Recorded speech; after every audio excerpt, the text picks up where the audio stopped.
просто песня. Ну что ж мы... Песенка. Класс.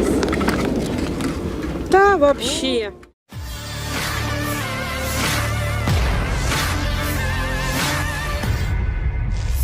Beginilah ekspresi bahagia penduduk Avdiivka saat kembali mendatangi perumahannya tanpa sentuhan prajurit Ukraina. Momen tersebut diabadikan dengan jelas dalam sebuah video yang ramai beredar di Telegram pada Jumat 15 Maret 2024. Sebelumnya diketahui kelompok militer Rusia berhasil mengusir dan mengambil alih wilayah Avdiivka dari infanteri angkatan bersenjata Ukraina. Dengan kondisi perumahan yang porak-poranda, penduduk Avdiivka tetap merasa senang dan bersyukur rumahnya masih ada di kota. Narasi unggahan menyebutkan tim Front Populer yang terdiri dari sayap pemuda dan perwakilan DPR RIC memberikan bantuan ke kota yang telah dibebaskan tersebut, di mana kelompok bantuan tersebut memberikan kebutuhan pokok masyarakat seperti makanan, koran, teh, bensin, dan 1 generator untuk 7 rumah. Warga Avdiivka bercerita tentang kehidupan selama pendudukan dan meminta untuk menyampaikan kabar kepada kerabatnya di Donetsk bahwa mereka masih hidup.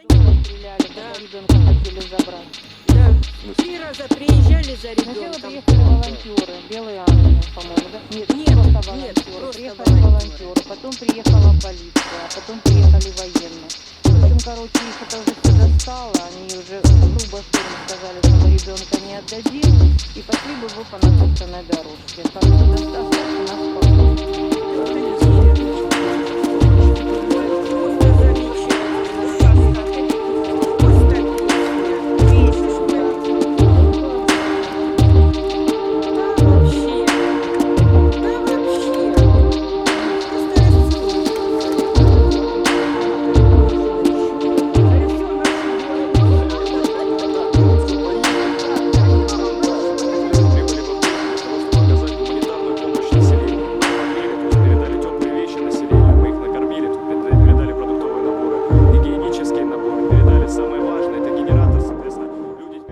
Download Tribun X sekarang, menghadirkan lokal menjadi Indonesia.